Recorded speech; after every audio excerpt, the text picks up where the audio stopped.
अस्सलाम वालेकुम मेरे प्यारे अजीज़ viewers, welcome to my channel. उम्मीद करती हूँ कि आप सब खैरियत से होंगे। आज का हमारा टॉपिक है डेबिट कार्ड। डेबिट कार्ड के बारे में मैं आज आपको नहायत या आसान अल्फाज में समझाऊंगी कि डेबिट कार्ड बेसिकली है क्या।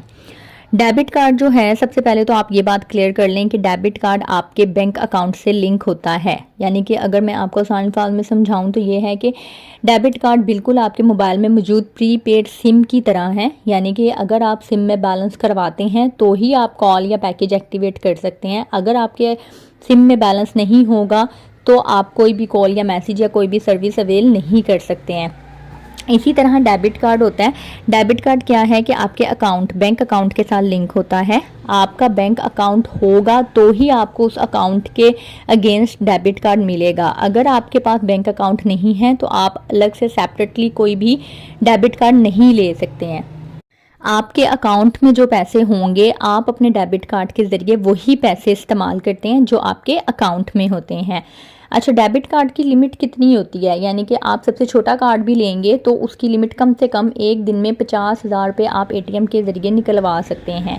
तो ये डिपेंड करता है कि आपकी ज़रूरत कितनी है। आपकी जितनी ज़रूरत होगी आप अपनी ज़रूरत के हिसाब से उतनी लिमिट का कार्ड लेते हैं। 50,000 लिमिट वाला कार्ड भी होता है, 75,000 लिमिट यानी कि 75,000 लिमिट वाला कार्ड भी होता है। इसके अलावा 1 लाख या 1 लाख से ऊपर की लिमिट का भी कार्ड होता है। तो ये डिपेंड करता है कि आपकी ज़रूरत क्या है। इसके अलावा जब आपको डेबिट कार्ड मिल जाता है तो आप डेबिट कार्ड का पिन जनरेट करते हैं। आप जिस बैंक का भी कार्ड होगा आप उसकी हेल्पलाइन पे कॉल करके अपना पिन बना सकते हैं, या बहुत से बैंक ने ये फैसिलिटी प्रोवाइड की होती है कि आप किसी भी उनकी बल्कि एटीएम मशीन पे, यानी कि फॉर एग्जांपल अगर आपके पास एचबीएल का कार्ड है तो आप एचबीएल की एटीएम मशीन में जाके वहाँ पे अपना कार्ड का पिन जनरेट कर सकते हैं। इसके अलावा डेबिट कार्ड के ज़रिए आप ऑनलाइन शॉपिंग भी कर सकते हैं और कार्ड भी स्वाइप कर सकते हैं। यानी कि किसी भी मॉल वगैरह में आप गए हैं शॉपिंग करने के लिए तो वहाँ पे आप अपने कार्ड के ज़रिए भी पेमेंट कर सकते हैं। लेकिन शर्त वही है कि आपके अकाउंट में बैलेंस अवेलेबल होना चाहिए। अगर आपके बैंक अकाउंट में पैसे नहीं होंगे तो आप अपना कार्ड कहीं पर भी इस्तेमाल नहीं कर सकते हैं। इसके चार्जेस के बारे में अगर हम बात करें तो डेबिट कार्ड के सालाना चार्जेस होते हैं।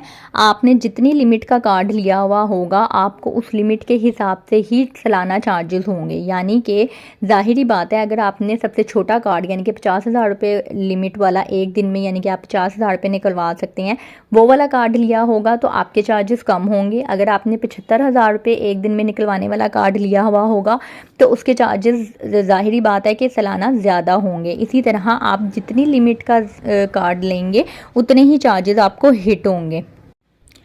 एटीएम कार्ड के ज़रिए, एटीएम कार्ड या डेबिट कार्ड के ज़रिए जब आप किसी भी एटीएम मशीन के थ्रू पैसे निकलवाते हैं तो उस पर आपको चार्जेस कितने हिट होते हैं।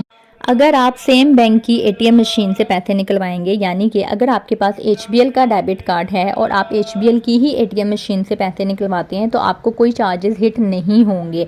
इसके अलावा अगर आप किसी और बैंक की एटीएम मशीन इस्तेमाल करते हैं, यानी कि आपके पास एचबीएल का डेबिट कार्ड है और आप एनसीबी, यूबीएल या किसी और बैंक की एटीएम मशीन इस्तेमाल करते हुए पैसे निकलवा रहे हैं तो आपको चार्जेस, एक ट्रांजैक्शन पर चार्जेस हिट होंगे। ज़्यादा नहीं होते लेकिन पर ट्रांजैक्शन पे आपको 20-22 रुपये हिट हो जाते हैं।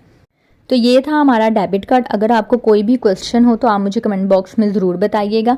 इसके अलावा अब मैं आपको कुछ टिप्स या सजेशंस प्रोवाइड करूँगी कि आप डेबिट कार्ड को प्रॉपर्ली कैसे यूज़ कर सकते हैं। सबसे पहले तो मैं आपको बता दूँ, डेबिट कार्ड की बैक साइड पर एक CVV कोड होता है, ठीक है, वो 3 डिजिट्स का CVV कोड होता है। वो आपने किसी को भी नहीं बताना है, किसी के साथ शेयर नहीं करना है, क्योंकि वो CVV code card verification value के नाम से होता है और वो आप ऑनलाइन शॉपिंग के लिए किसी भी वेबसाइट पे पेमेंट करने के लिए वहाँ पे आपको ये इन्फॉर्मेशन देनी होती है।